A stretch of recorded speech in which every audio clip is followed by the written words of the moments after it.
Hello students, my name is Shahrukh Ali and I present here for some new questions of chapter that is our chapter is triangle। तो यहाँ पर हम triangle chapter के आपके लिए question लेकर आए गए हैं। हमारे जो क्वेश्चन हैं वो एग्ज़ाम वाले क्वेश्चंस होने वाले हैं, यानी कि जो क्वेश्चंस एग्ज़ाम में आने वाले हैं। ऐसा नहीं है कि ये question same to same exam में आ जाएंगे, लेकिन इस टाइप के क्वेश्चन आपको एग्ज़ाम में देखने को मिल जाएंगे। साथ के साथ जब आप इस लेक्चर को देखेंगे तो आपकी प्रैक्टिस भी हो जाएगी। वैसे भी ये जो टाइम चल रहा है, रिवीजन का टाइम चल रहा है, तो मैं आपको यहाँ पे क्वेश्चंस का रिवीजन भी कराने वाला हूँ। इससे आपको पता भी लग जाएगा क्वेश्चंस को देखकर कि आपकी कितनी तैयारी है, आपने कितना अपने आप को तैयार कर रखा है। तो ये जो चैप्टर हम यहाँ शुरू करने वाले हैं ट्राइंगल, जो कि बहुत ही इंपॉर्टेंट चैप्टर है, क्योंकि ट्राइंगल चैप्टर को बहुत ज़्यादा मतलब मुश्किल चैप्टर माना जाता है। बच्चों को ये चैप्टर आसानी से समझ में नहीं आता। तो हमने यहाँ पे काफ़ी कुछ सीख ही लिया है, आपने भी काफ़ी कुछ सीख लिया होगा, पढ़ लिया होगा। तो यहाँ पे अब आपको खुद को, अपने आप को डायग्नोस करना है, अपने आप को चेक करना है कि आपको क्वेश्चन आ भी रहे हैं या नहीं आ रहे हैं। तो मैं जो यहाँ पे क्वेश्चन आपको दिखाने वाला हूँ, जो आपको सॉल्व कराने वाला हूँ, तो आपसे आपकी तैयारी का, उससे आपको अपना पता लगा सकते हैं कि आपने कितनी अच्छे से तैयारी करी है। तो यहाँ पे अब जब आप लेक्चर को देखेंगे तो क्वेश्चन तो आप सीखेंगे ही सीखेंगे, साथ के साथ आपको टाइप्स ऑफ क्वेश्चन का भी यहाँ पे पता लगने वाला है। तो चलो शुरू करते हैं। यहाँ पे ट्राइंगल चैप्टर के एग्जाम वाले question means most important previous year question. तो यहाँ पे जो मेरा पहला क्वेश्चन है that is in the adjoining figure P Q parallel X Y, यानी कि जो ये पी क्यू है ये एक्स वाई के पैरेलल है और जो ये एक्स वाई है वो बी सी के पैरेलल है। तो सबने इस चैप्टर में बेसिक प्रोपोर्शन थ्योरम जरूर पढ़ी होगी। बेसिक प्रोपोर्शन थ्योरम क्या कहता है कि अगर if a line is parallel to the any sides of a triangle so the other two sides are equally distributed in the same proportion, यानी कि वो जो अदर जो टू साइड होती हैं वो सेम प्रोपोर्शन होता है, उनका जो प्रोपोर्शन होता है वो सेम होता है। यानी कि अगर यहाँ पे जो पी क्यू है, पी क्यू जो है अगर वो पैरेलल है बी सी के या एक्स वाई के, तो इसका मतलब जो अदर टू साइड हैं उनका प्रोपोर्शन, उनका रेशियो जो होगा वो सेम होने वाला है। तो मैं यहाँ पे सबसे पहले वैल्यू लिख लेता हूँ और उसके बाद मैं आपको बताऊंगा ए क्यू प्लस सी वाई कितना होने वाला है। तो सबसे पहले हम लिख लेते हैं ए पी इक्वल 2 सेंटीमीटर। तो ये मेरा ए पी है, इसको भैया यहाँ पे 2 सेंटीमीटर लिख लिया हमने। उसके बाद पी एक्स कितना है 1.5 सेंटीमीटर है, तो 1.5 सेंटीमीटर लिख लिया। इसके बाद बी एक्स कितना है मेरा, बी एक्स मेरा 4 सेंटीमीटर है, तो इसको मैंने यहाँ पे 4 सेंटीमीटर लिख लिया। क्यू वाई कितना है, क्यू वाई यहाँ पे ये रहा क्यू वाई, भाई देखो यहाँ पे है ये क्यू वाई जो कि कितना है 0.75 सेंटीमीटर है। तो मुझे बताना है ए क्यू प्लस सी वाई। तो ये सारी वैल्यूज मैंने यहाँ पर लिख ली। अब वैसे तो हमें ऑप्शन को टिक करना है, तो ज्यादा क्वेश्चन को सॉल्व नहीं करना है कि एक हम यहाँ पे लिखे A P plus P X A Q plus Q Y. यहाँ पे मैं क्वेश्चन को डायरेक्ट भी कर सकता हूँ। डायरेक्ट कैसे किया जा सकता है, देखो, क्योंकि मैंने कहा था अगर कोई भी लाइन पैरेलल होती है तो बचा हुआ जो पार्ट होता है वो उसका रेशियो इक्वल होता है दूसरे पार्ट से, यानी कि जो ए पी है वो कुछ टाइम होगा किसका, ए क्यू का। इसी तरीके से ए पी अपॉन पी एक्स लिख सकते हैं आप, ए क्यू अपॉन क्यू वाई लिख सकते हैं। बाय द वे हम डायरेक्ट आंसर भी लिख सकते हैं और इसको सॉल्व भी कर सकते हैं। तो पहले मैं आपको सॉल्व करके बता देता हूं। सॉल्व कैसे करेंगे, हम लिखेंगे यहाँ पे in triangle A X Y. अगर हम ट्राइंगल ए एक्स वाई में देखें तो यहाँ पे क्या है, जो पी क्यू है वो पैरेलल है एक्स वाई के। तो यहाँ पे हम लिख सकते हैं A P upon P X is equal to A Q upon Q Y. मैं इसके बाद आपको डायरेक्ट मेथड बताऊंगा जो 10 सेकंड में आपको इसका आंसर मिल जाएगा। पहले थोड़ा सा इसको डिटेल से पढ़ लेते हैं ताकि आपको आसानी से समझ में आ जाए। एपी की वैल्यू की बात करें तो एपी की वैल्यू कितनी है 2, पी एक्स की वैल्यू की बात करें तो कितनी है 1.5, और ए क्यू की वैल्यू की बात करें तो वो हमें गिवन ही नहीं है, वी विल फाइंड इट। और क्यू वाई की वैल्यू कितनी है, दैट इज 0.75। अब यहाँ से अगर हम ए क्यू की वैल्यू को निकालना चाहेंगे तो ये 0.75 जो है वो मल्टीप्लाई में आ जाएगा, किसके मल्टीप्लाई में, इधर वाली साइड में। जब इधर वाली साइड में आएगा तो इसका हो जाएगा मल्टीप्लीकेशन, ठीक है। उसके बाद इसे सॉल्व कर लो। यहाँ पे पॉइंट से पॉइंट हटा देंगे, यहाँ भी पॉइंट से पॉइंट हटा देंगे, बट पॉइंट से पॉइंट अगर जब रिमूव किया जाता है तो पॉइंट के बाद जो डिजिट होती है वो सेम होनी चाहिए। तो यहाँ भी 2 डिजिट है तो यहाँ 0 लगा के भी यहाँ भी क्या कर लेंगे, 2 डिजिट कर लेंगे। तो यहाँ पे मिलेगा हमें 2/150 और यहाँ मिलेगा 75 और इक्वल हो जाएगा ए क्यू, ठीक है। अब इसको डिवाइड कर लेते हैं, 15 10 जा 150, 15 5 जा 75, उसके बाद 5 1 जा 5, 5 2 जा 10 and 2 will be cancel out by 2, यानी कि ए क्यू की वैल्यू जो आ गई वो आ गई 1 सेंटीमीटर। ए क्यू की वैल्यू कितनी आ गई 1 सेंटीमीटर। इसी तरीके से हम किसकी वैल्यू निकाल लेंगे, YC की वैल्यू निकालेंगे। अब हम कौन सा ट्राइंगल लेंगे, इन ट्राइंगल ABC।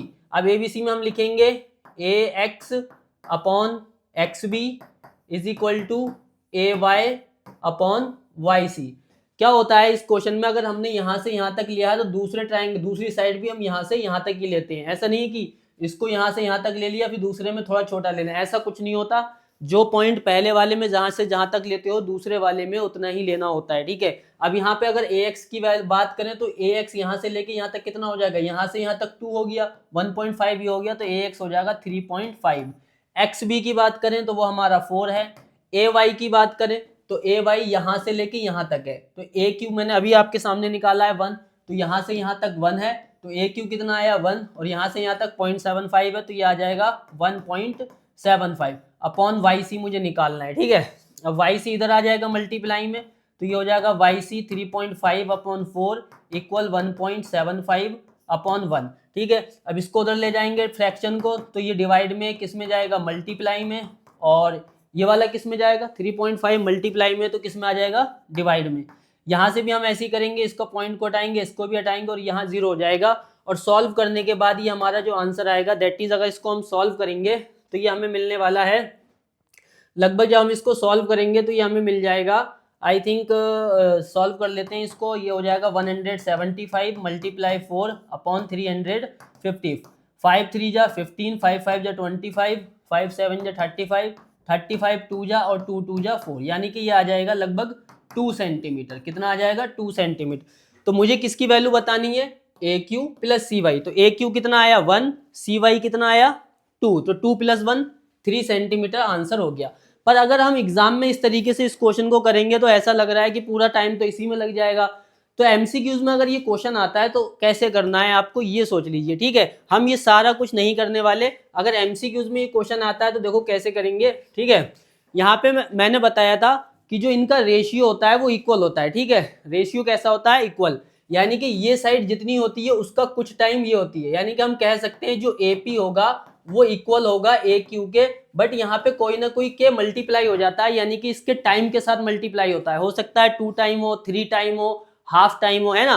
तो हम क्या करेंगे, इसका PX का और QY ये दोनों वैल्यू मुझे दे रखी है, PX भी दे रखा है, QY भी दे रखा है, इनका पार्ट और इसका पार्ट सेम है। तो ये देख लेते हैं कि XP कितने टाइम है QY का, उतने ही टाइम AP AQ का होगा, और जो हमारा XB है वो YC का होगा। तो अगर हम यहाँ पे देखें जो PX है वो कितने टाइम है QY का, तो आप ये देखिए ये है 1.5 और ये है 0.75, यानी कि हाफ है। कितना है, हाफ है। PX का हाफ है कौन, QY 0.75, यानी कि जो PX है 1.5 और QY क्या है 0.75, तो ये इसका हाफ है। तो इसी तरीके से ये AP मेरा 2 सेंटीमीटर है, तो इसका हाफ कितना हो जाएगा 1 सेंटीमीटर। इसी तरीके से ये 4 सेंटीमीटर है, इसका हाफ कितना हो जाएगा 2 सेंटीमीटर। अब हमें किसकी वैल्यू निकालनी है, AQ प्लस YC। तो ये रहा 1 सेंटीमीटर, ये रहा 2 सेंटीमीटर, और हमारा आंसर हो जाएगा 3 सेंटीमीटर।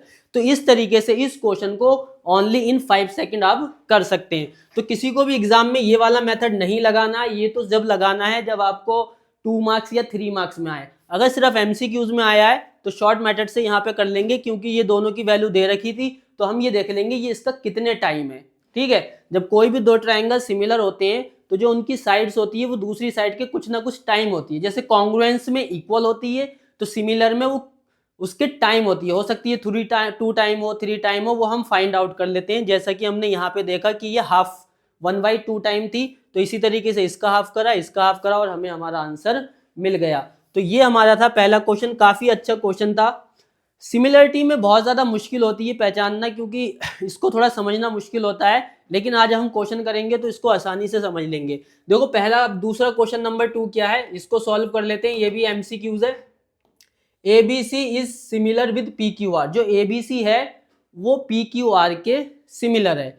आगे क्या दे रखा है, तो सबसे पहले क्या करते हैं, ट्राइंगल बना लेते हैं। A बना लेंगे, फिर B बना लेते हैं, फिर C बना लेते हैं, फिर एक और ट्राइंगल बना लेते हैं P, Q और R। ये मैंने 2 ट्राइंगल बना लिए, दोनों ही ट्राइंगल आपस में कैसे हैं, सिमिलर हैं। अच्छा, ये जब 2 ट्राइंगल सिमिलर होंगे तो आप ये बताइए इसके कॉरस्पॉन्डिंग एंगल इक्वल होंगे या नहीं। बिल्कुल कोई भी दो ट्राइंगल अगर सिमिलर होते हैं तो उसके जो कॉरस्पॉन्डिंग एंगल होते हैं वो इक्वल होते हैं। अब कॉरस्पॉन्डिंग एंगल का पता कैसे चलेगा, वो यहाँ से पता लग जाता है कि ये देखो ए है तो एंगल ए किसके इक्वल होगा, एंगल पी के, यानी कि जो भी वैल्यू एंगल ए की होगी वही वैल्यू एंगल पी की होगी, ठीक है। इसी तरीके से जो वैल्यू एंगल बी की होगी वही वैल्यू एंगल सी की, यहाँ पे क्यू की होगी, ठीक है। तो यहाँ से अगर आप देखो तो एंगल ए मेरा 30 डिग्री है तो ये 30 डिग्री हो गया। इसी तरीके से जब एंगल ए 30 डिग्री है तो पी भी कितना होगा, 30 डिग्री होगा। क्यों होगा, क्योंकि दोनों ही सिमिलर हैं, ठीक है। अब अच्छा ए और पी ही 30 क्यों होंगे, अगर ए 30 है तो आर भी 30 होना चाहिए, ऐसा क्यों नहीं हुआ, तो वो यहाँ से देख लो बेटा। ये क्या होता है, सिक्वेंस होता है। यहाँ पे जो पहले लिखा हुआ है वो, यहाँ पे जो पहले लिखा हुआ है वही एंगल आपस में कैसे होते हैं, इक्वल होते हैं। यानी कि जो एंगल ए है वो एंगल पी के इक्वल होगा, और जो एंगल बी है वो एंगल क्यू के इक्वल होगा, और जो एंगल सी है वो एंगल आर के इक्वल होगा। इसी तरीके से अगर साइड के रेशियो की बात करें तो ए बी यहाँ पे कर सकते हैं, A B upon P Q किसके इक्वल होगा, ए सी और पी आर के। तो इस सीक्वेंस से हम इसको ले लेते हैं, ठीक है। यहाँ पे अभी हमें लाइन नहीं लेना है, साइड का हमें कोई मतलब नहीं है, इसलिए हम इसको नहीं लेने वाले। मैं एंगल की बात कर रहा हूँ यहाँ पे। तो अगर ए 30 है तो यहाँ पे पी भी 30 होगा। इसी तरीके से क्यू की वैल्यू क्या है, 90 डिग्री है। तो जब क्यू 90 डिग्री है तो इसके कॉरस्पॉन्डिंग में कौन आ रहा है, बी, तो बी भी क्या होगा, 90 डिग्री होगा। अब अगर हमें पता ही है आपको, अगर ट्राइंगल के दो एंगल अगर हमें मालूम है तो तीसरा एंगल हम फाइंड कर सकते हैं, because the sum of interior angle of a triangle 180 degree. तो 90 प्लस 30 120, तो ये बचा 60 डिग्री, और जब ये 60 होगा तो ये भी 60 होगा। हमसे किसकी वैल्यू पूछी गई है, angle R plus angle B. बेटा जो एमसीक्यूज के क्वेश्चन होते हैं उन्हें ऐसे ही तेजी के साथ करते हैं, उन्हें हमें सजाने की जरूरत नहीं होती, क्योंकि एमसीक्यूज में हमें चाहिए सिर्फ आंसर।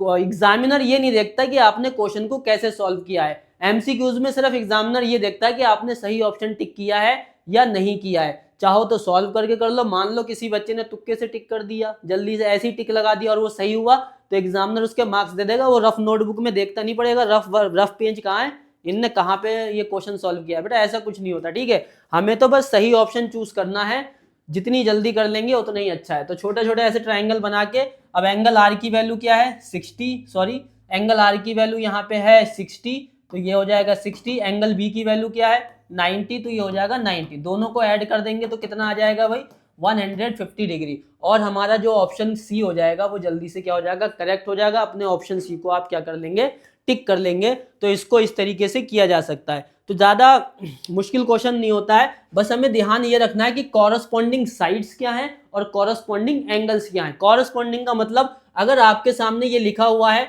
तो एंगल ए एंगल पी के equal, angle b angle q के equal, angle c angle r के इक्वल।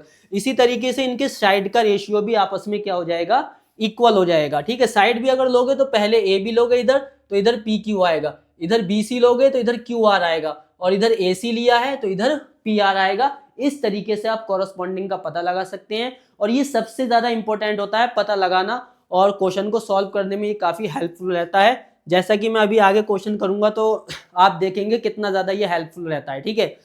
कई बार जब डायग्राम बने होते हैं तो हम समझ ही नहीं पाते कौन किसके ऊपर आएगा, तो वहीं से हमें इसका हिंट मिल जाता है, ठीक है। नेक्स्ट क्वेश्चन, क्वेश्चन नंबर 3, ये भी एमसीक्यूज है। क्या है देखो, if in two triangle D E F. अब देखो यहाँ पे एक बात याद रखना, यहाँ सिमिलर का सिंबल नहीं है, यहाँ पे सिर्फ एंगल के नाम लिखे हुए हैं, तो यहाँ पे कॉरस्पॉन्डिंग एंगल इक्वल नहीं होंगे। क्यों, क्योंकि यहाँ सिमिलर का सिंबल नहीं दे रखा है। लेकिन फिर भी हम देख लेते हैं कि जो एंगल डी है वो एंगल क्यू के इक्वल है, एंगल आर है वो एंगल ई के इक्वल है। यानी कि इन दो ट्राइंगल के दो एंगल आपस में कैसे हैं, इक्वल हैं। और जब दो एंगल इक्वल हो जाते हैं तो जाहिर सी बात है वो दोनों ट्राइंगल कैसे होते हैं, सिमिलर होते हैं। चलो इसका डायग्राम बना लेते हैं, पहले डायग्राम से इसको करेंगे तो ज्यादा अच्छा समझ में आएगा। आगे पढ़ लेते हैं। Then which of the following is not true, यानी कि इसमें से कौन सा ऑप्शन ट्रू नहीं है, इसको देख लेते हैं। तो सबसे पहले हम क्या बना लेते हैं, यहाँ पे ट्राइंगल ले लेते हैं, एक ट्राइंगल बना लेते हैं, ठीक है।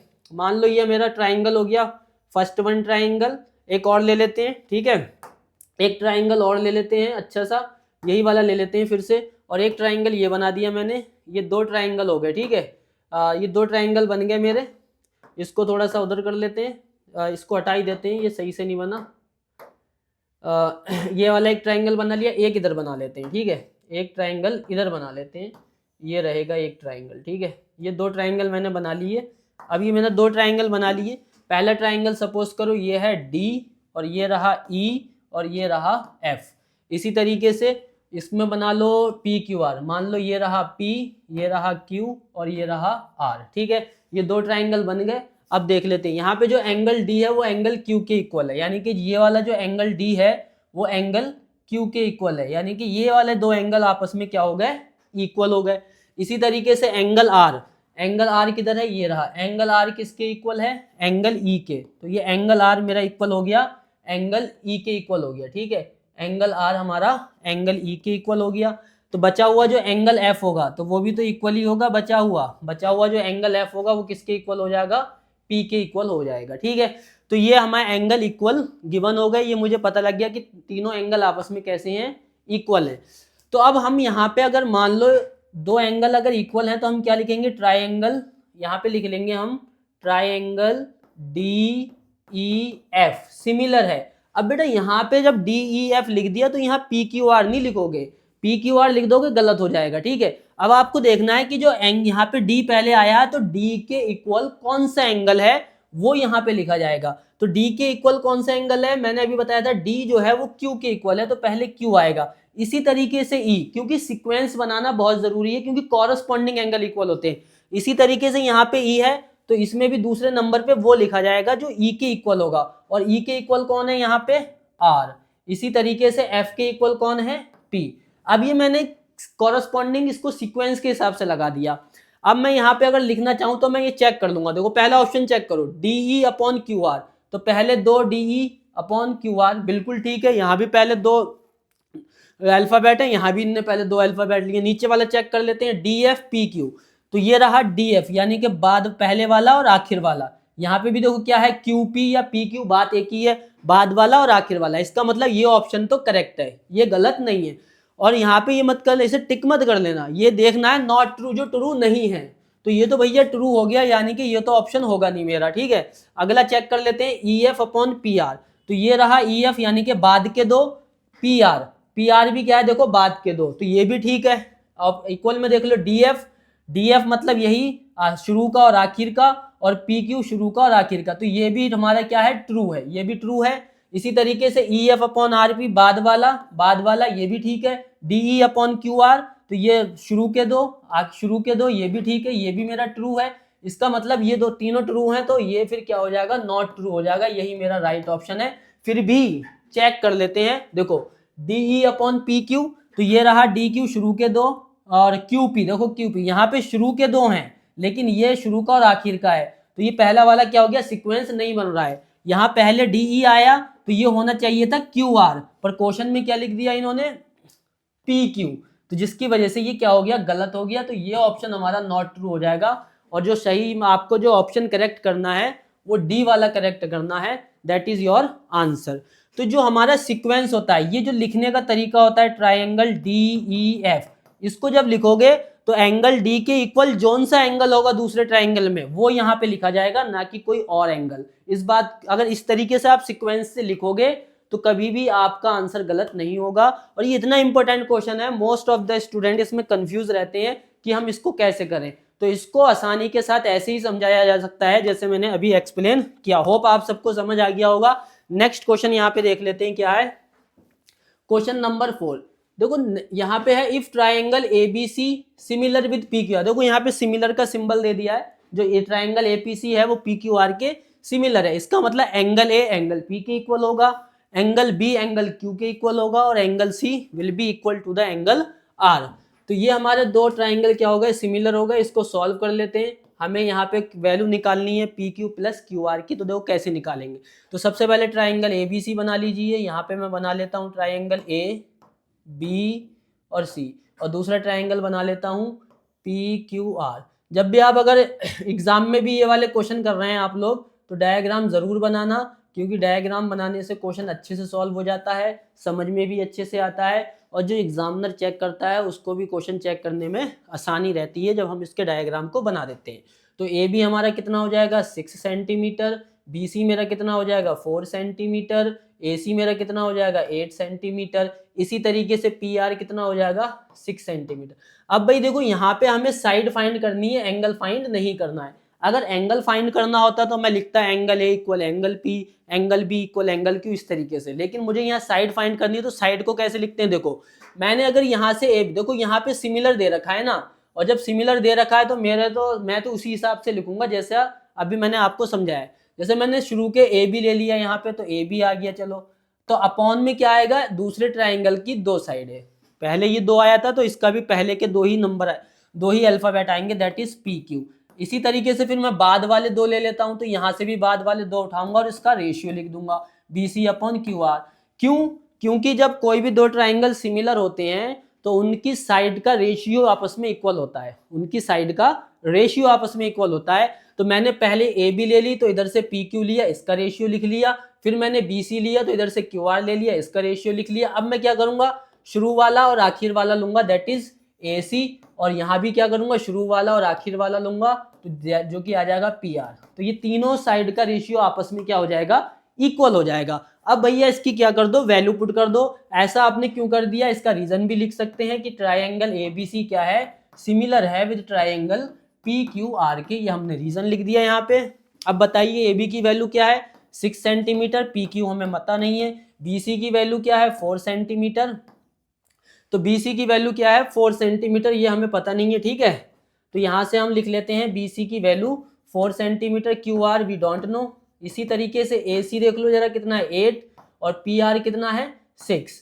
तो देखो यहाँ पे मुझे पी क्यू भी निकालना है तो क्यू आर भी, तो सबसे पहले मैं इसको इक्वल कर लेता हूँ, ठीक है। यहाँ से लिख लेते हैं 4 upon Q R is equal to 8 upon 6। तो यहाँ से आ जाएगा क्यू आर मल्टीप्लाई 8 इक्वल 4 मल्टीप्लाई 6, ठीक है। इसी तरीके से आ जाएगा Q R is equal to 4 6 24 upon 8, और क्यू आर की वैल्यू आ जाएगी 3 सेंटीमीटर, ठीक है। इसी तरीके से मैं क्या करूँगा, इसको ले लूँगा एक बार इसको ले लूँगा, दैट इज़ क्या है 6 upon P Q is equal to 4 upon इसको इसमें इस बार एक बार 8 अपॉन 6 के इक्वल किसे कर दिया, एक बार हमने इसको इक्वल कर दिया 4 अपॉन क्यू आर के। अब 8 अपॉन 6 किसके भी इक्वल है, 6 अपॉन पी क्यू के भी तो इक्वल है, तो 6 अपॉन पी क्यू इक्वल क्या आ जाएगा 8 अपॉन 6।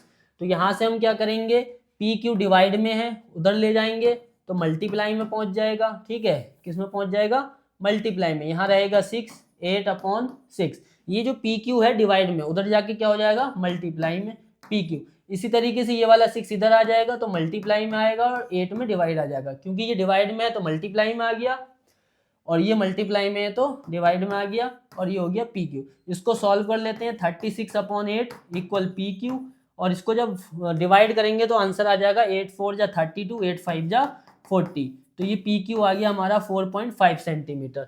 अब हमें किसकी वैल्यू निकालनी है, हमें वैल्यू फाइंड करनी है P Q plus Q R की, ठीक है।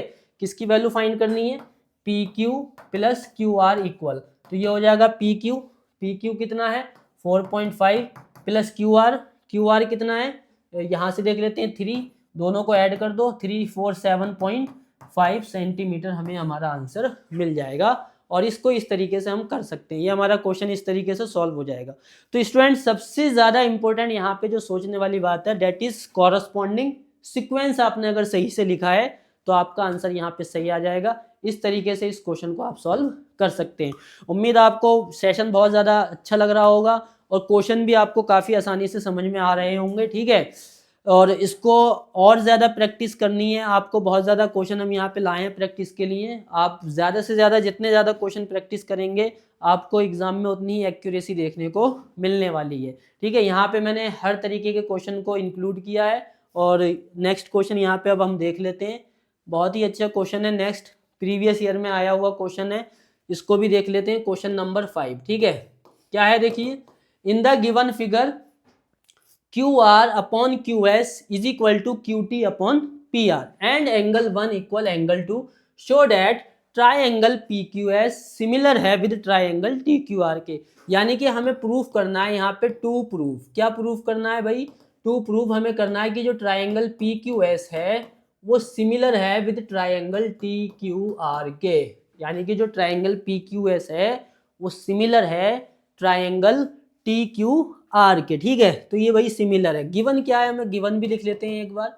गिवन क्या है भाई, गिवन है हमें कि जो Q R upon Q S है वो हमारा इक्वल है Q T upon P R के। ठीक है, बहुत ज़्यादा इसमें क्या होता है, बहुत ही इजी क्वेश्चन आते हैं, थोड़ी सी ट्रिक होती है जिसको हमें क्रैक करना होता है, आइडेंटिफाई करना होता है और क्वेश्चन सॉल्व हो जाता है। ठीक है, तो यहाँ पे अब हम इसको सॉल्व करेंगे तो देख लेते हैं। सबसे पहले हम क्या लिखेंगे, जिस भी ट्राइंगल को हमें क्या करना है, सिमिलर प्रूफ करना है, उन्हीं ट्राइंगल को उठा लो। इन ट्राइंगल, कौन से ट्राइंगल ले लें, इन ट्राइंगल पी क्यू एस, यहाँ पे लिख सकते हैं टू प्रूफ, क्या लिख सकते हैं यहाँ पे, टू प्रूफ, या लेट्स प्रूफ भी लिख सकते हैं। Triangle p q S with triangle, in triangle p q S and triangle t q are. ठीक है, दोनों ट्राइंगल ले लिए। अब हमें क्या करना होगा, यहाँ पे क्राइटेरिया मैच कराना होगा हमें। यहाँ तो या तो दो एंगल इक्वल प्रूफ करने होंगे जिससे कि सिमिलर हो जाएगा, या एक एंगल एक साइड प्रूफ करनी होगी, दो साइड एंगल वाला भी होता है क्राइटेरिया।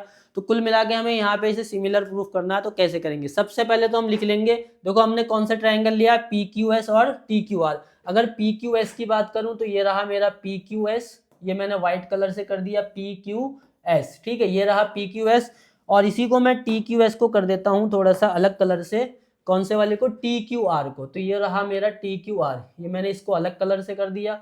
ये जो मेरा जो रहेगा ये क्या है, टी क्यू आर है। ठीक है, तो आपको साफ साफ दिख जाएगा कि पी क्यू एस कौन सा है और टी क्यू आर कौन सा है। ठीक है, तो यहाँ से अब समझ लेते हैं।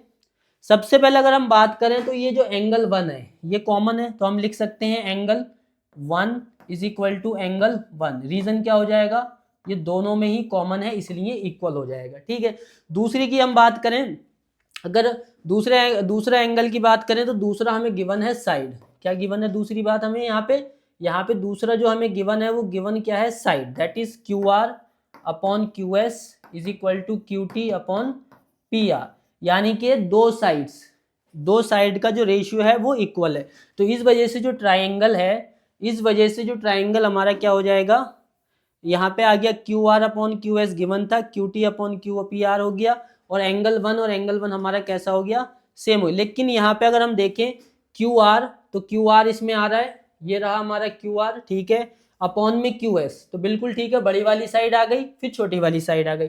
इसी तरीके से क्यू टी, ये रहा मेरी बड़ी वाली साइड यानी कि बड़ा ट्राइंगल का पार्ट आ गया, अपॉन पी आर। तो यहाँ पे पी आर की जगह देखो ये थोड़ा सा गड़बड़ है, यहाँ पे पी आर आ रहा है, पर यहाँ पे अगर हम देखें हमने पहले लिया था ये बड़ी वाली साइड ली थी ट्राइंगल की, फिर छोटी वाली साइड ली अपॉन में। इसी तरीके से हमने ये वाली बड़ी साइड ली तो ये वाली छोटी साइड ली, यानी कि हमने पहले जो न्यूमिरेटर में लिख रहे हैं वो हम किसको लिख रहे हैं, पी, न्यूमिरेटर में हम जो लिख रहे हैं वो लिख रहे हैं, यहाँ पे थोड़ा चेंज कर लेते हैं।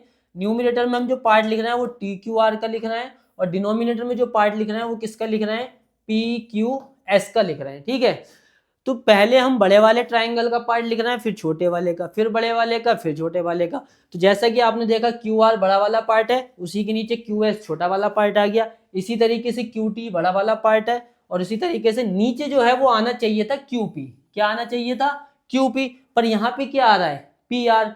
तो यहाँ पे फिर गड़बड़ हो गया, यानी कि जो पी आर की जगह क्या होना चाहिए था, क्यू पी होना चाहिए था।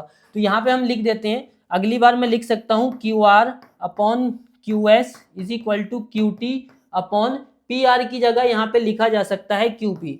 क्यों लिखा जा सकता है, क्योंकि जो हमारा पी आर है वो क्यू पी की इक्वल है। जो क्यू आर है वो किसके इक्वल है, जो मेरा पी आर है वो क्यू पी के इक्वल है। क्यों इक्वल है, मैंने कैसे लिख दिया कि P R equal Q P, how can I right this like that. तो समझ लो यहाँ पे, इसको मैं समझा देता हूँ आपको ये किस तरीके से इक्वल है। ठीक है, अगर आप यहाँ से चेक करो, यहाँ से आप चेक करो ये वाला triangle this and this and this is a triangle आपका पी क्यू आर, ये ट्राइंगल पी क्यू आर है।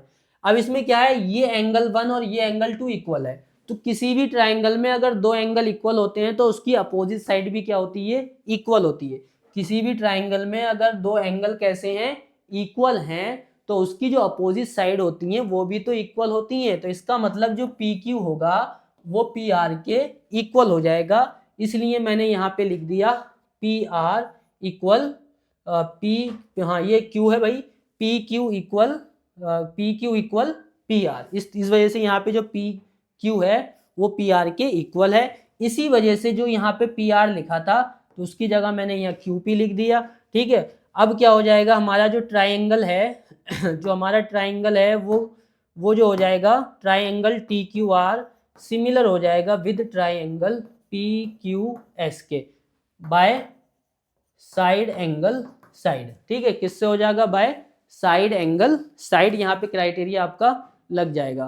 तो इस तरीके से हम इस क्वेश्चन को सॉल्व कर सकते हैं। इसमें सब कुछ पहला जो था एंगल वन कॉमन था, दूसरे का रेशियो इक्वल था, पर प्रॉब्लम ये थी कि जहां पे क्यू पी होना चाहिए था क्वेश्चन ने वहां पी आर लिख रखा था।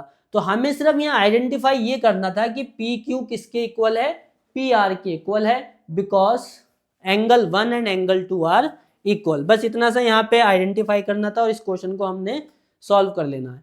ये भी बहुत ज़्यादा इंपॉर्टेंट क्वेश्चन है, कई बार एग्जाम में आ चुका है। Question number 6, P is a point on the side BC of triangle ABC। तो सबसे पहले ही हम क्या करेंगे, ट्राइंगल बना लेंगे। कौन सा ट्राइंगल बनाएंगे, ABC। तो ये मैं A बना लेता हूँ, इस पे B लिख देता हूँ और ये C बना, तो ये बन गया ट्राइंगल ABC। ठीक है, क्या है, P is point on the side BC। BC पे कोई पॉइंट है P, कौन सा पॉइंट है BC पे, P पॉइंट है।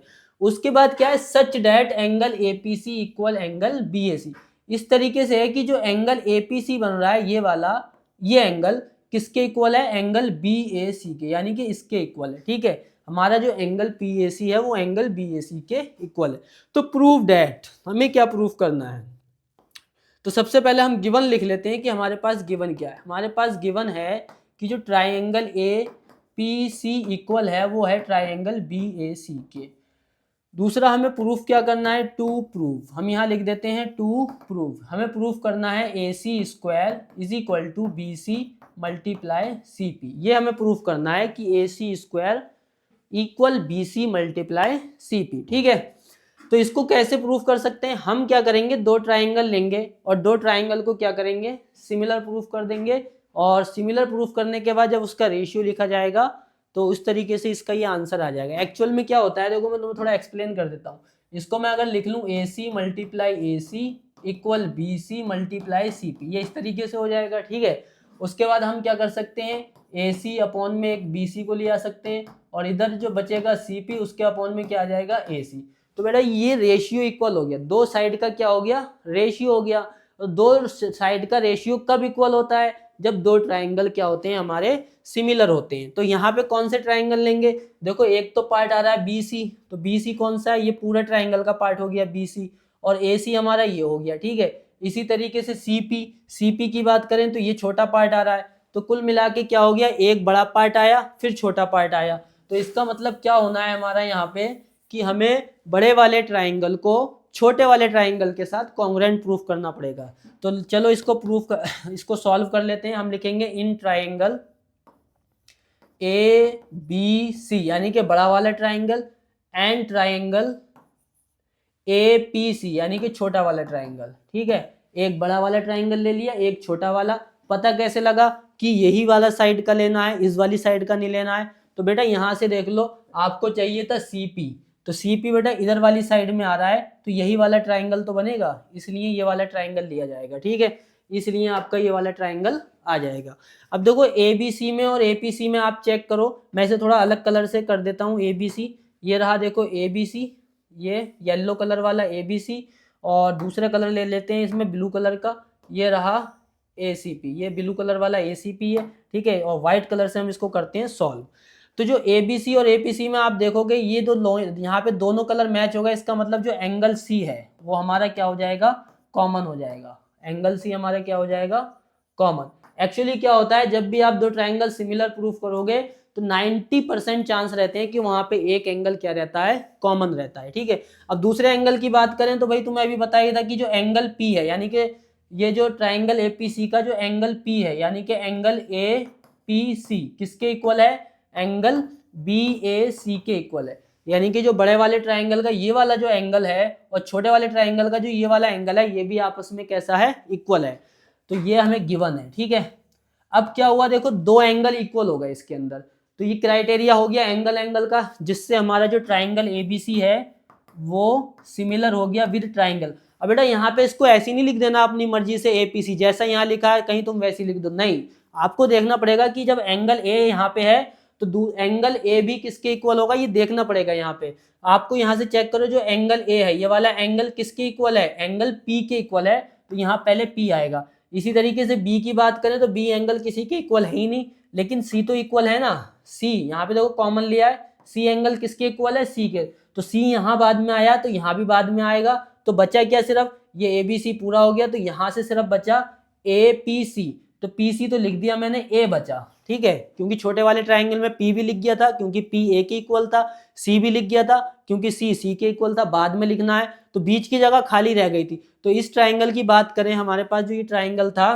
बी ए सी, ठीक है, ये जो ट्राइंगल था ए पी सी, तो ए पी में पी भी लिख गया, सी भी लिख गया, बचा कौन, ए, तो ए आ जाएगा बीच में, ठीक है। इससे फायदा क्या मिलेगा, इससे फायदा ये मिलेगा कि जो मेरा ए बी होगा, यानी कि जो ए बी होगा वो ए बी के नीचे कौन आएगा, पी ए, क्योंकि जब दो ट्राइंगल सिमिलर हो जाते हैं ना बेटा, तो उससे क्या होता है, उसके रेशियो, साइड का जो रेशियो होता है वो इक्वल हो जाता है। इसी तरीके से मैं बी सी लिखूंगा तो अपॉन में क्या आ जाएगा, ए सी।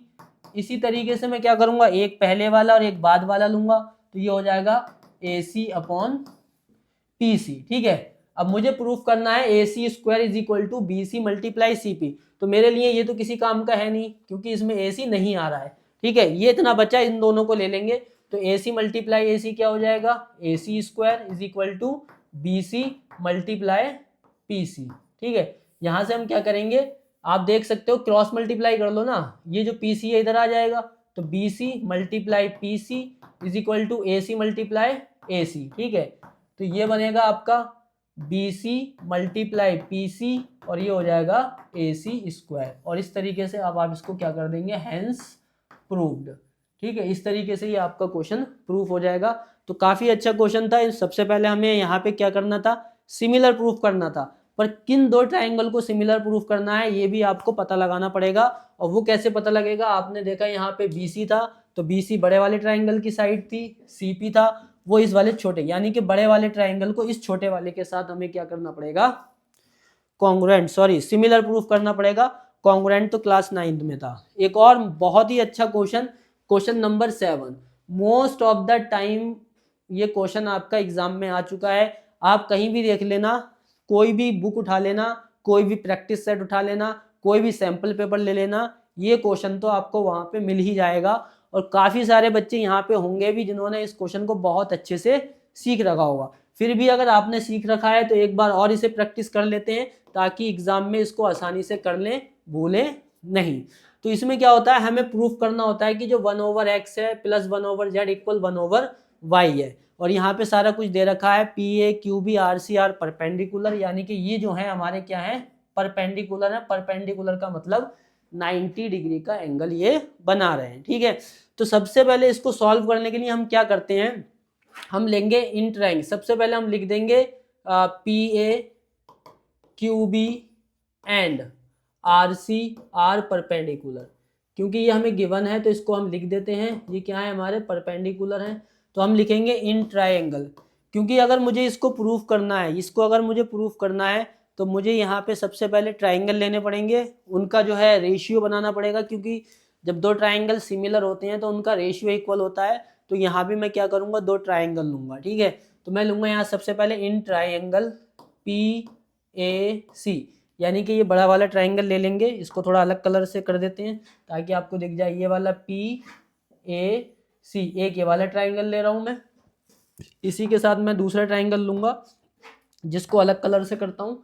ये छोटा सा जो ट्राइंगल बन रहा है यहाँ पे, इसी के अंदर बन रहा है बेटा ये छोटा सा ट्राइंगल, इसको, इन दोनों को लेंगे। ये दोनों ट्राइंगल वैसे तो सिमिलर हैं, सिमिलर क्यों है, क्योंकि यहाँ भी 90 डिग्री का एंगल बन रहा है, यहाँ भी 90 डिग्री का एंगल बन रहा है, तो जब यहाँ भी 90 का बन रहा है, 90 का यहाँ भी बन रहा है, तो दोनों पैरेलल हो गई। और जब पैरेलल हो जाती हैं तो बीपीटी यहाँ पे हमें हेल्प करती है। बीपीटी क्या कहती है, बेसिक प्रोपोर्शन थ्योरम क्या है कि अगर एक साइड किस ट्राइंगल की कोई भी एक लाइन जो ट्राइंगल की एक साइड के साथ पैरेलल है, so these line divide the other two side in the same ratio, तो अदर की जो बची हुई दो साइड है उन्हें सेम रेशियो में वो क्या करती है, डिवाइड करती है। तो हम यहाँ लिखेंगे in triangle P A C and triangle Q B C, ठीक है। मैं यहाँ पे लिख दूंगा पी ए, क्या लिख दूंगा यहाँ पे, पी ए पैरेलल है किसके साथ, क्यू बी के साथ। पी ए क्यों पैरेलल है क्यू बी से, इसका रीजन भी लिख सकते हैं, corresponding angle are equal, corresponding angle, corresponding angles are equal. ये हमने बहुत अच्छे से पढ़ा है क्लास 9th में कि कॉरस्पॉन्डिंग एंगल क्या होते हैं। तो भाई जब ट्राइंगल पी ए सी में क्यू बी क्या है, इन ट्राइंगल पी ए सी में जो आपका ट्राइंगल पी ए सी है, जो ट्राइंगल पी ए सी है उसमें क्यू बी क्या है, एक पैरेलल लाइन है किसके साथ, पी ए के। तो इससे क्या हो जाएगा, जो हमारा ए बी है, A B upon B C equal हो जाएगा। ठीक है, इसको ऐसे नहीं लिखते, पूरी साइड लिखते हैं, ए सी पूरा लिख लेते हैं, A C upon B C equal हो जाएगा हमारा किसके साथ, P C upon Q C के साथ। ठीक है, या इसमें तो अगर हम लेंगे तो कोई वैल्यू आ ही नहीं रही है, इसको थोड़ा ऐसे नहीं लेते हैं, इसमें हम ले लेते हैं यहाँ पे ये वाली साइड आना बहुत ज़रूरी है, क्योंकि ये वाली आएगी तभी हमारा एक्स वाई जेड आएगा। ठीक है, तो यहाँ पे ऐसे भी लिख सकते हैं हम ए पी, यानी कि ये बड़ी साइड हो गई है ना, ये बड़ी साइड हो गई अपॉन छोटी साइड। ठीक है, अगर ट्राइंगल में बड़ी साइड ले रहे हो तो दूसरी तरफ छोटी साइड लेनी पड़ेगी, A P upon Q B. इसी तरीके से ये वाली बड़ी साइड ले ली हमने ए सी। ठीक है, क्या ले ली हमने, ए सी। अब ये बड़ी साइड ली है तो अब इसकी छोटी साइड कौन सी होगी, बी सी होगी, तो ए सी अपॉन बी सी। इसी तरीके से हम चाहें तो इसको भी ले सकते हैं P C upon Q C. ठीक है, पर इसकी हमें ज़रूरत नहीं है, क्वेश्चन को हम इसमें ले भी लें तो इसका कोई फ़ायदा नहीं है। ठीक है, तो ए पी की वैल्यू क्या है यहाँ पे एक्स, क्यू बी की वैल्यू क्या है, क्यू बी की बात करें तो वाई, और इक्वल में आ जाएगा ए सी अपॉन बी सी। इसे इक्वेशन 1 मान लेंगे। इसी तरीके से हम किस में करेंगे, दूसरा वाला ट्राइंगल लेंगे इसका, अब लिखेंगे इन ट्राइंगल। अब इसको रफ कर देते हैं, अब दूसरा वाला ट्राइंगल लेते हैं हम, इन ट्राइंगल, कौन सा, in triangle A R C. A R C में भी क्या होगा, जो हमारा क्यू बी है वो पैरेलल होगी आर सी के साथ। सेम रीजन है, 90 डिग्री का एंगल बन रहा है, कॉरस्पॉन्डिंग एंगल है, तो फिर से वही बात आ जाएगी, ये रही ये रहा बड़ी लाइन, बड़े ट्राइंगल का part, that is R C upon Q B, R C के साथ, क्योंकि ये आर सी है तो छोटा पार्ट क्यू बी आ जाएगा, क्योंकि ये वाला ट्राइंगल हो जाएगा एक, और इसी के अंदर ये पैरेलल है तो ये छोटा ट्राइंगल हो जाएगा। तो आर सी अगर हमने लिया है तो हम लेंगे क्यू बी। इसी तरीके से ये वाली साइड लेंगे, इसकी पूरी बड़ी वाली साइड आ जाएगी ए सी, और अपॉन में छोटी वाली साइड क्या होगी इसकी, ए बी। ठीक है, ये रहा हमारा ए सी। अब यहाँ से जो आर सी की वैल्यू है, अगर हम आर सी की वैल्यू की बात करें तो क्या है जेड, और क्यू बी फिर से हमारा क्या है Y equal A C upon A B. ये इक्वेशन 2 हो गई। ठीक है, अब क्या करेंगे, हम दोनों इक्वेशंस को ऐड कर देंगे, दोनों ही इक्वेशन को हम क्या करने वाले हैं, यहाँ पे ऐड करने वाले हैं। लेकिन ऐड करने से पहले आपको ध्यान रखना है कि इसको हमें क्या करना पड़ेगा, रेसिप्रोकल करना पड़ेगा। ऐड करने से पहले इनको थोड़ा रेसिप्रोकल कर देते हैं। रेसिप्रोकल अगर नहीं करोगे, ऐसे ही अगर इसको ऐड करोगे तो आपका क्वेश्चन प्रूफ नहीं हो पाएगा। रीज़न इसका ये है क्योंकि देखो यहाँ भी ए सी ऊपर की साइड है और यहाँ भी ए सी ऊपर की साइड है, तो ए सी को हमें क्या ले लेना है, नीचे की साइड ले लेना है। ए सी को हमें क्या करना है, नीचे की साइड ले लेना है, तो इसको रेसिप्रोकल करके लिखेंगे। तो add the equation reciprocal equation 1 and 2, then we add. उसके बाद हम क्या करेंगे, इसको ऐड करेंगे, तो इसको रेसिप्रोकल करेंगे तो ये हो जाएगा y upon x is equal to B C upon a c. इसी तरीके से दूसरी वाली जो इक्वेशन है, ये इक्वेशन 3rd बन जाएगी। इसी तरीके से इसको रेसिप्रोकल करेंगे तो ये बनेगा y upon z equal a B upon a c. ठीक है, ये इक्वेशन 4th बन जाएगी। अब इन दोनों को ऐड कर देंगे, add the equation 3rd and 4th। अब इन दोनों को ऐड करेंगे तो हमें मिलेगा यहाँ पे y upon x plus Y upon Z is equal to B C upon a c plus a B upon a c. ठीक है, यहाँ पे जो है देखो ए सी सेम है तो ए सी सेम आ जाएगा, और बी सी प्लस ए सी ऐड हो जाए, ए बी ऐड हो जाएगा, और बी सी और जब ए बी को ऐड करेंगे, यहाँ पे चेक करो, बी सी और ए बी जब ऐड होगा तो ये पूरा ए सी बन जाएगा। क्या बन जाएगा, ये पूरा ए सी। तो y over x plus y over z equal A C upon a c, और इसको कैंसिल कर देंगे तो हमारा ये बन जाएगा Y upon x plus Y upon Z is equal to 1। यहाँ से y कॉमन ले लीजिए तो ये मिलेगा 1/x प्लस 1/z इक्वल 1। अब ये इधर मल्टीप्लाई में, उधर जाके किस में हो जाएगा, डिवाइड में हो जाएगा। तो 1/x plus 1/z equal 1/y, और इसी को हमें क्या करना था, प्रूफ करना था। इसी तरीके से ये हमारा क्या हो जाएगा, प्रूफ हो जाएगा। तो इस तरीके से इस क्वेश्चन को हमने यहाँ पे सॉल्व कर लिया है। काफ़ी अच्छा क्वेश्चन है ये भी, ठीक है। Most of the time exam में पूछा गया है कि 1/x plus 1/z equal 1/y कैसे प्रूफ करें। तो सबसे पहले हमने ये जो लाइन तीनों परपेंडिकुलर थी, यहाँ पे मोस्ट इंपोर्टेंट क्वेश्चन ये है कि ये जब इक्वेशन बनती है, अगर आपका AC नीचे है तब तो वेल गुड, कोई परेशानी नहीं है। लेकिन अगर AC दोनों साइड ऊपर आ रहा है तो पहले रेसिप्रोकल करेंगे फिर इसको ऐड करेंगे, अदरवाइज आपको मुश्किल हो जाएगी और ये क्वेश्चन प्रूफ नहीं हो पाएगा। ये इसीलिए बेहतर क्वेश्चन है, इसीलिए बार बार पूछा जाता है कि इसके अंदर थोड़े से आपको ट्रिक लगानी पड़ती है, थोड़ा सा याद रखना पड़ता है कि AC आपको रेसिप्रोकल करना है। अगर इसको रेसिप्रोकल नहीं किया तो फिर क्वेश्चन को सॉल्व करना थोड़ा मुश्किल हो जाता है, ठीक है।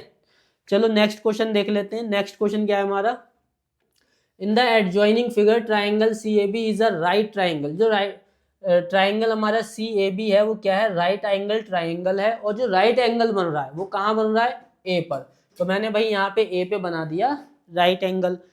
और AD परपेंडिकुलर BC, जो ये वाला AD है वो BC पर क्या है, परपेंडिकुलर है, यानी कि यहाँ भी राइट एंगल बन रहा है। आगे पढ़ लेते हैं। प्रूव दैट, हमें प्रूव करना है कि जो ट्राइंगल ADB है वो सिमिलर है विद ट्राइंगल CD है। फिर फर्दर इफ BC और CD की वैल्यू दे रखी है तो हमें फाइंड करना है AD की लेंथ। तो कुल मिला के बात ये है कि मुझे प्रूफ करना है कि जो ADB है वो CD के साथ क्या है, सिमिलर है। तो हम लिख लेंगे सॉल्यूशन। हम क्या लिखेंगे यहाँ पे, इन ट्राइंगल्स, जिसको भी हमें सिमिलर प्रूफ करना है उसी ट्राइंगल को हम उठा लेते हैं। जैसा कि क्लास 9th में जब हम किसी भी दो ट्राइंगल को कॉन्ग्रुएंट प्रूफ करते थे तो उसको कर लेते थे। तो इन ट्राइंगल ABD और एंड CD है। तो थोड़ा सा इसको अलग कलर से कर लेते हैं ताकि आपको पहचानने में आसानी हो। ये रहा मेरा ADB, ठीक है, ये ब्लू कलर का, और येलो कलर में ले लेते हैं हम CD है। तो ये रहा C और ये रहा CD, गड़बड़ हो गया, CDA, ठीक है। तो ये रहा छोटा वाला ट्राइंगल CDA। तो ये रहा ADB, यानी कि ADB इधर वाला छोटा वाला पार्ट, CDA इधर वाला छोटा वाला पार्ट, ठीक है। दोनों ही पार्ट हमारे क्या है, एक ये वाला पार्ट हो गया और एक ये वाला पार्ट हो गया। इसी को हमें क्या करना है, सिमिलर प्रूफ करना है, ठीक है। चलो कर लेते हैं प्रूफ। कैसे करेंगे, सबसे पहले बात करें, ये 90 डिग्री है। तो अगर अब यहाँ पे थोड़ा सा देखना है, वैसे तो ये क्वेश्चन बहुत लॉन्ग हो जाएगा। क्या करना पड़ेगा, जो ABC बड़ा वाला ट्राइंगल है उसे छोटे वाले के साथ कॉन्ग्रुएंट प्रूफ करो, फिर बड़े वाले को दूसरे वाले छोटे के साथ कॉन्ग्रुएंट प्रूफ करो। तो जब बड़े दोनों ही छोटे वाले पार्ट बड़े वाले कॉन्ग्रुएंट से, बड़े वाले ट्राइंगल से सिमिलर हो जाएंगे तो बाकी बचे हुए दोनों सिमिलर होंगे ही आपस में। तो ये थोड़ा 2 बार करना पड़ेगा। लेकिन अगर मैं इसे एक ही बार में करना चाहूँ तो थोड़ा सा यहाँ पे समझना पड़ेगा। इसको देख लेते हैं। जब ये 90 डिग्री है तो ये भी बेटा 90 डिग्री होगा।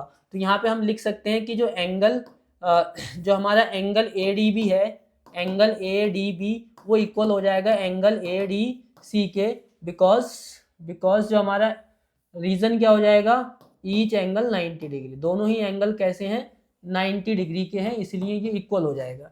समझ में आ गई बात। उसके बाद अब यहाँ पे देखो, पूरे ट्राइंगल की हम बात करें, थोड़ा सा ध्यान देना। इस पूरे ट्राइंगल की बात करें तो ये 90 है, तो बाकी बचा हुआ भी क्या होगा, 90 होगा। एंगल B और एंगल C भी क्या होगा, 90 होगा। आप पूरे बड़े वाले ट्राइंगल को देखो, अकेला ये 90 डिग्री हो गया, तो बचे हुए 2 पार्ट भी कैसे होंगे, 90 होंगे। तो अगर मैं C के लिए क्या कर दूं, 90 में से B वाला एंगल माइनस कर दूं तो इसकी वैल्यू आ जाएगी। सपोज कर लो ये एंगल B है, तो जब ये एंगल B है, दोनों का एड 90 डिग्री है, तो इसकी वैल्यू क्या हो जाएगी, 90 माइनस B, ठीक है। इसी तरीके से आप ये वाले की बात देखो, छोटे वाले ट्राइंगल को देखो, इसमें भी क्या है, ये 90 डिग्री है, तो ये वाला जो ट्राइंगल है और ये जो ट्राइंगल है, ये भी तो, इनका भी तो ऐड 90 डिग्री होगा, क्योंकि पूरे ट्राइंगल का जो ऐड होता है वो 180 डिग्री होता है। तो ये 90 तो इधर चला गया, बचा 90, तो वो या तो इन दोनों का ऐड होगा। तो अगर ये B है तो इसके लिए क्या करना पड़ेगा, B को माइनस कर दो इसमें से, तो ये 90 माइनस B हो जाएगा। अब क्या हुआ, यहाँ पे आप चेक कर सकते हो कि जो ADB में जो एंगल ADB है वो किसके इक्वल हो जाएगा, एंगल ACD के। रीजन क्या हो जाएगा, दोनों की वैल्यू 90 माइनस B डिग्री है, ठीक है। अब 2 एंगल इक्वल हो गए तो उसकी वजह से जो ट्राइंगल ADB होगा वो सिमिलर हो जाएगा विद ट्राइंगल। अब जो एंगल ए है वो किसके इक्वल है, देखो एंगल ए इसमें 90 माइनस बी है वो सी के इक्वल है, तो यहाँ सी आएगा। मैंने पहले ही बताया था कि जो एंगल जिसके इक्वल होता है उसी सीक्वेंस में लिखा जाता है। तो इस वाले पार्ट का जो एंगल ए है ये वाला वो सी के इक्वल है, तो यहाँ सी आ जाएगा। इसी तरीके से डी की बात करें तो ये डी 90 है, तो इधर भी डी 90 है, तो यहाँ भी डी है, तो यहाँ भी क्या आ जाएगा, डी आ जाएगा। अब यहाँ पे क्या बचा, बी, और यहाँ क्या बचा, ए डी बी। तो यहाँ पे हमारा क्या आ जाएगा, जैसे हमने यहाँ पे ले लिया ए, ये हमारा रहा सी डी ए, सी भी आ गया, डी भी आ गया, बचा क्या ए, तो यहाँ पे क्या आ जाएगा, ए आ जाएगा। इस तरीके से सीक्वेंस में लिया जाता है और यही हमें प्रूफ करना था। देखो 3 लाइन में ये प्रूफ हो गया। अगर हम इसको ऐसे ना करें तो दूसरा तरीका भी था। दूसरा तरीका ये है कि हम पहले बड़ा वाला ट्राइंगल लें, उसको छोटे वाले से कॉन्ग्रुएंट प्रूफ करें, फिर ये वाला बड़ा वाला ट्राइंगल लें, छोटे वाले को कॉन्ग्रुएंट सिमिलर प्रूफ कर दें। ठीक है, अब जब ये सिमिलर हो जाएंगे छोटा वाला बड़े से, तो फिर जब छोटे वाले 2 ट्राइंगल हैं वो सिमिलर हैं बड़े वाले ट्राइंगल के साथ, तो बचे हुए यानी कि जो छोटे वाले ट्राइंगल होंगे वो भी आपस में कैसे हो जाएंगे, सिमिलर हो जाएंगे। ये भी एक तरीका है और ये थोड़ा आसान तरीका है, ये जल्दी हो जाएगा। ठीक है, तो आपकी मर्जी है, आप चाहे तो ऐसे कर लें या वैसे, दोनों ही क्वेश्चन, दोनों ही सॉल्यूशन आपके ठीक रहेंगे। ठीक है, क्वेश्चन नंबर 9 है, if a line is drawn parallel to one side of a triangle to intersect the other two sides in the distinct point, then prove that other two sides are divided in the same ratio। ये है आपकी BPT basic proportion theorem. ये यही कह रही है कि आपका पास अगर एक ट्राइंगल है, मान लो मैंने एक ट्राइंगल ले लिया ए बी सी, क्या ले लिया भाई, ए बी सी। अब यहाँ पे क्या है, if a line drawn parallel to one side of a triangle, मतलब हम एक पैरेलल लाइन ड्रॉ कर दें किसी भी साइड के साथ, बी सी के साथ कर सकते हैं, ए बी के साथ भी कर सकते हैं, तो क्या होगा, ये जो बाकी की 2 साइडों को डिस्टिंक्ट पॉइंट पे इंटरसेक्ट करेगी, वो सेम रेशियो में डिवाइड करेगी, यानी कि इसको हम मान लेते हैं ई एफ। ठीक है, तो सबसे पहले हम यहाँ लिख लेते हैं इसको, ये काफ़ी इंपॉर्टेंट है और आपको, मुझे उम्मीद है आपने इसको बहुत अच्छे से प्रिपेयर भी कर रखा होगा और करना भी चाहिए, because most of the time ये पूछी जाती है। उसी के सीरीज में हम इसको आपको रिवाइज भी करा देते हैं, अगर थोड़ी बहुत आप कहीं पे इसको भूल गए होगे तो आज आपका रिवाइज हो जाएगा। ठीक है, तो यहाँ पे हमने सबसे पहले क्या कर लिया, वी यहाँ पे हमने कर लिया, यहाँ पे कंस्ट्रक्शन में क्या हो जाएगा हमारा, ठीक है, कंस्ट्रक्शन में हम करेंगे draw our triangle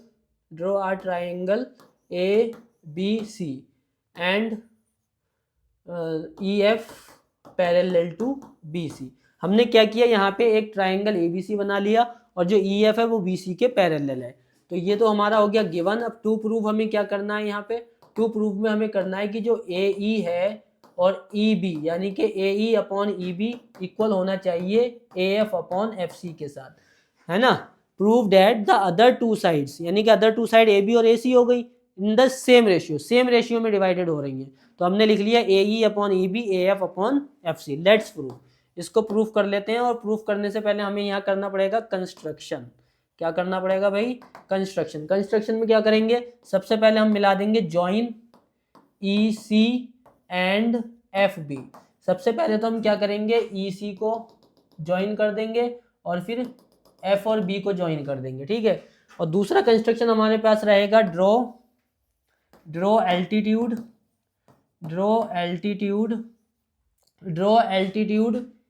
E F नहीं लेते, एफ पहले ले लिया, हम यहाँ ले लेते हैं E P and F G. तो यहाँ पे ड्रॉ कर लेते हैं एल्टीट्यूड, ई कौन सा है भाई, ई पी, तो ये एल्टीट्यूड हो गया ई पी और ये हमारा एल्टीट्यूड दूसरा हो गया एफ जी। ठीक है, एक ई पी हो गया, एक एफ जी हो गया। ये सबसे पहले हमारा कंस्ट्रक्शन होता है। अब हम यहाँ पे निकालेंगे एरिया, किसका एरिया निकालेंगे, area of triangle a e F, यानी कि जो ऊपर का पार्ट है ए ई एफ, इसका एरिया निकालेंगे जो कि होगा 1/2 बेस इंटू हाइट। एरिया का जो ट्राइंगल होता है वो क्या होता है, 1/2 बेस इंटू हाइट। तो इसका अगर बेस क्या होगा, इसका अगर हमने बेस ए ई ले लिया, क्या बेस ले लिया, ए ई, ये हमारा बेस ए ई है, तो हाइट क्या हो जाएगी, क्योंकि ये 90 डिग्री है तो हाइट क्या हो जाएगी, जी एफ, क्या हाइट हो जाएगी, जी एफ। और अगर मान लो हमने बेस ए ई की जगह कौन सा ले लें, ए एफ ले लें, बेस कौन सा ले लें, ए एफ, तो यहाँ पे क्या हो जाएगा 1/2, इस बार बेस मैंने क्या ले लिया, ए एफ, क्या बेस ले लिया ए एफ, तो हाइट क्या होगी इसकी कॉरस्पॉन्डिंग हाइट, पी ई, क्योंकि जो एरिया ऑफ ट्राइंगल होता है वो होता है 1/2 multiply base and corresponding altitude. ठीक है, तो हो सकता है मैंने अगर बेस ए ई लिया है तो जो एल्टीट्यूड होगा वो जी एफ आ जाएगा, और बेस अगर मैं ए एफ यानी कि ये वाला लूंगा तो एल्टीट्यूड क्या आ जाएगा, पी आ जाएगा। तो इस तरीके से ये area of triangle a e f मिल गया। ठीक है, थोड़ा सा और इसको आगे करेंगे। अब मैं क्या लिखने वाला हूँ, यहाँ पे मुझे पता है कि जो एरिया ऑफ ट्राइंगल यानी कि ये वाला जो ट्राइंगल है ई एफ बी वो इक्वल होता है with area of triangle E F C. अभी भाई इक्वल क्यों होता है, इसका भी आपको पता होना चाहिए, ये इक्वल क्यों होता है। तो हमें पता है, क्लास 9 में पढ़ा था, if two triangles are forming in the same base in same parallel, if two triangle are forming in the same base in same parallel the area of both triangle are equal, यानी कि दोनों का equal होता है। तो ये देखो ये लाइंस पैरेलल है, और इसका देखो एक ट्राइंगल में ये भी ई सी दोनों में आ रहा है और इसमें भी ई एफ आ रहा है। तो ई एफ क्या है, सेम बेस है, और दोनों ही ट्राइंगल ई एफ और बी सी के बीच में बन रहे हैं, इसलिए इनका जो एरिया होगा वो इक्वल हो जाएगा। तो हम यहाँ पे ये लिख सकते हैं, triangle with same base in same parallel lines. ठीक है, तो जो हमारा जो ट्राइंगल है वो सेम बेस में और सेम पैरेलल लाइंस में बन रहा है, इस वजह से ये आपस में क्या है, इक्वल है। तो इसका जो फॉर्मूला होगा, अगर इसका एरिया हमने निकाल लिया तो इसका जो एरिया आएगा वो क्या आएगा, 1/2 बेस। ई एफ बी की बात करें, ये देखो ई एफ बी, इसका जो बेस होगा वो हमारा क्या हो जाएगा, ई बी हो जाएगा। क्या हो जाएगा, ई बी। और ई बी की जो कॉरस्पॉन्डिंग हाइट आएगी वो आएगी जी एफ, क्योंकि इसको थोड़ा आगे से बढ़ा दें तो ये इसकी हाइट बन रही है। तो ई बी अगर बेस है तो जी एफ इसकी क्या हो जाएगी, हाइट हो जाएगी। ठीक है, इसी तरीके से यहाँ भी हम कर सकते हैं 1/2। अगर इसका जो ट्राइंगल ई एफ सी है, ई एफ सी का जो बेस है वो एफ सी है, तो एफ सी ले लिया, और इसकी जो हाइट होगी वो क्या हो जाएगी, पीई। तो यहाँ पे जो इसकी हाइट हो जाएगी वो हो जाएगी पीई। इस तरीके से हमने हाइट ले लिया। ठीक है, अब ये हमारा इक्वेशन तो बन गई। अब हमें इसके अपॉन में भी तो कुछ लाना पड़ेगा, इसके अपॉन में इसको लेके आना पड़ेगा। तो हम क्या करेंगे, divide by the area of triangle a e F, यानी कि जो ट्राइंगल ए, हमारा जो area triangle a e F है उससे दोनों को डिवाइड कर देंगे। तो जब इसको डिवाइड करेंगे तो यहाँ आएगा 1/2 मल्टीप्लाई ई बी मल्टीप्लाई जी एफ, अपॉन में क्या आ जाएगा, इसका एरिया। अब देखो इसके दो एरिया हैं, ट्राइंगल ए ई एफ के दो एरिया हैं, तो मैं इसके नीचे वो वाला एरिया लिखूंगा जो थोड़ा मैच होता होगा। जैसे यहाँ पे ए ई है, यहाँ नहीं है, जी एफ है तो यहाँ जी एफ है, तो इसका मतलब ये वाला एरिया मैं यहाँ लिख लूंगा। तो क्या आ जाएगा, 1/2 मल्टीप्लाई ए ई मल्टीप्लाई जी एफ। इसी तरीके से ये जो ट्राइंगल का एरिया आएगा हमारा, that is 1/2 multiply F C multiply P E. इसके अपॉन में कौन सा वाला लिख दूंगा, ये वाला लिख दूंगा, 1/2 multiply A F multiply P ई। क्योंकि एरिया तो दोनों ही इक्वल हैं, किसी को भी किसी के नीचे लिख दो, लेकिन इससे फायदा ये होगा कि जो हमें प्रूफ करना है वो आसानी से प्रूफ हो जाएगा। देखो 1/2 से 1/2 कैंसिल, जी एफ से जी एफ कैंसिल, ऐसे ये कैंसिल आउट हो जाएगा और ये पी ई कैंसिल हो जाएगा। तो बचेगा मेरे पास सिर्फ E B upon A E is equal to F C upon A F. तो यही मुझे प्रूफ करना था कि जो इसका साइड का रेशियो होगा वो कैसा होगा, इक्वल होगा। और आप देख सकते हैं ए ई अपॉन ई बी और A F upon F C, और यहाँ थोड़ा रेसिप्रोकल आया तो उल्टा कर सकते हैं, कोई ऐसा इशू नहीं है। आप चाहो तो इसको a e upon E b a F upon F c लिख सकते हो, या फिर आप चाहो तो इसको a e upon E B भी लिख सकते हो। रेशियो इक्वल होने का मतलब ये होता है कि रेशियो में अगर रेसिप्रोकल भी कर दिया जाए तो कोई फर्क नहीं पड़ता। ठीक है, तो इस तरीके से ये मैंने आपको रिवाइज करा दिया, इस तरीके से बेसिक प्रोपोर्शन थ्योरम करनी होती है। काफ़ी शॉर्ट में मैंने इसको कराया है।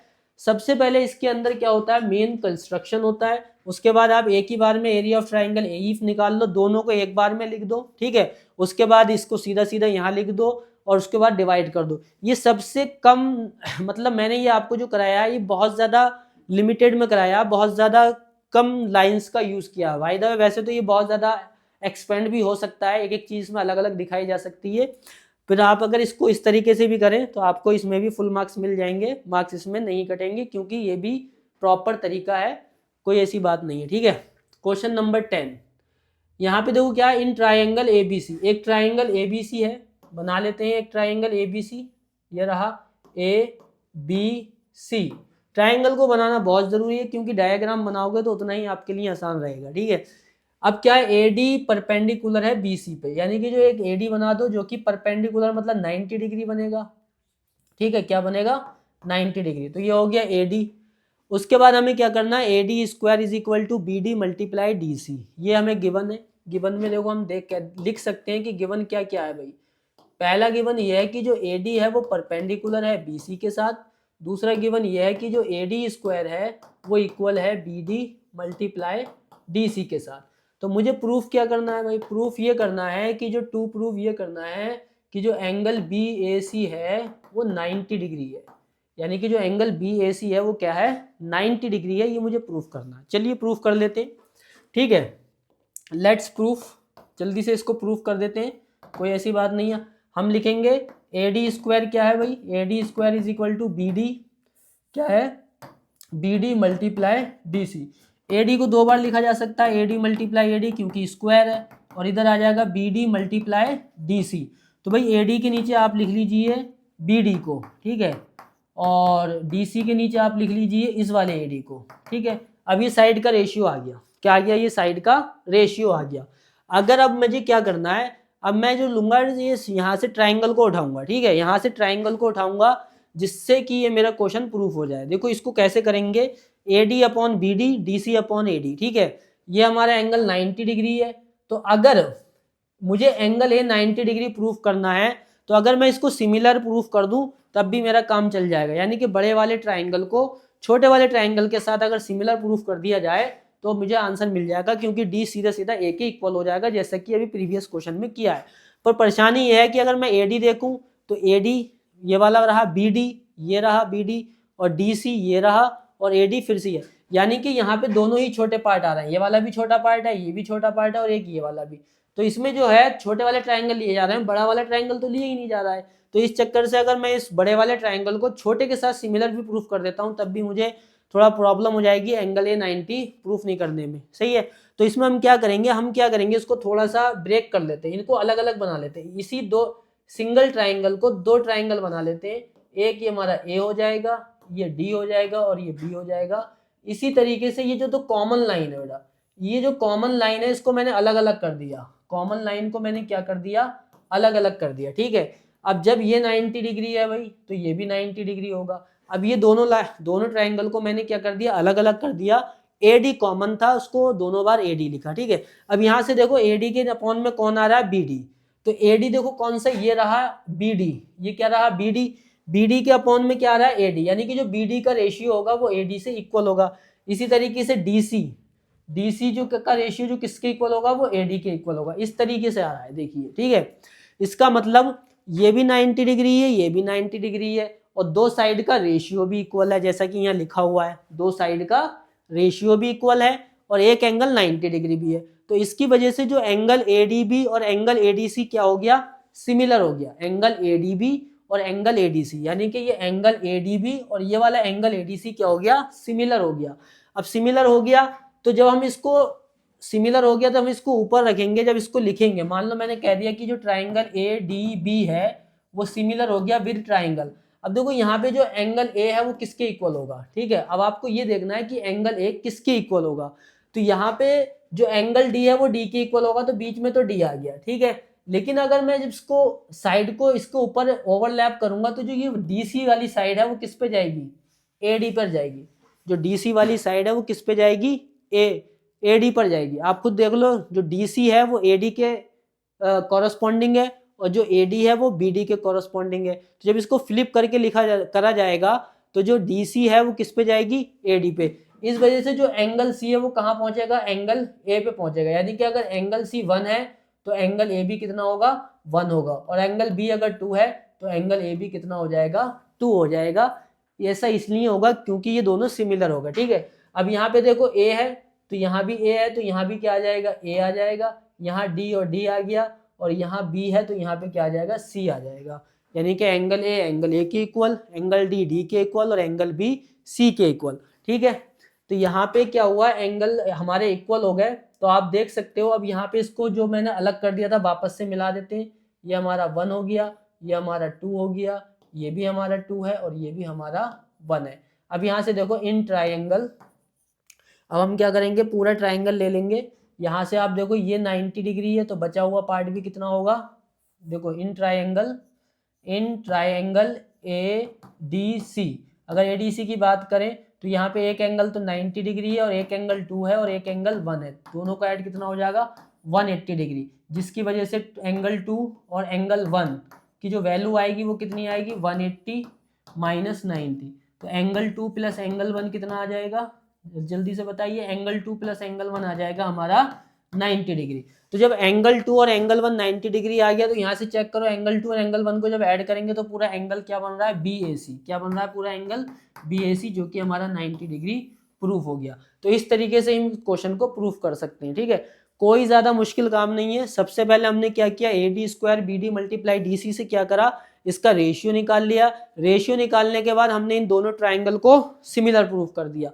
ट्राइंगल सिमिलर प्रूफ होने के बाद हमें बस यहाँ पे थोड़ा सा ये देखना है कि जब इसको ओवरलैप करेंगे तो ये वाली साइड जो है वो इस पे जाएगी और ये वाली जो साइड है वो इस पर आएगी।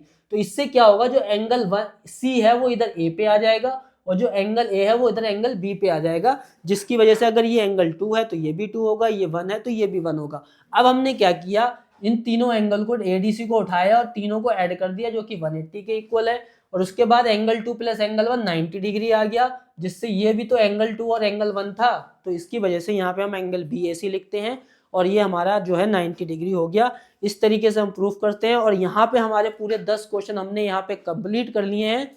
बहुत ही ज़्यादा मोस्ट इंपॉर्टेंट क्वेश्चन थे जो मैंने कंप्लीट किए हैं। अगर आपने इसको अच्छे से रिवाइज किया है तो एग्जाम में आप इन क्वेश्चंस को देखेंगे कि आपके सामने ये क्वेश्चन जरूर मिलेंगे। अगर ऐसे नहीं तो इससे मिलते जुलते होंगे, तो हमें क्वेश्चंस को प्रैक्टिस करते रहना है। इसी तरीके से मेरा नेक्स्ट लेक्चर भी आएंगे जिसमें मैं अगले नेक्स्ट लेक्चर के भी क्वेश्चनों को प्रैक्टिस कराऊंगा। तो बने रहिए हमारे चैनल वायरस एजुकेशन सेंटर के साथ। Thank you.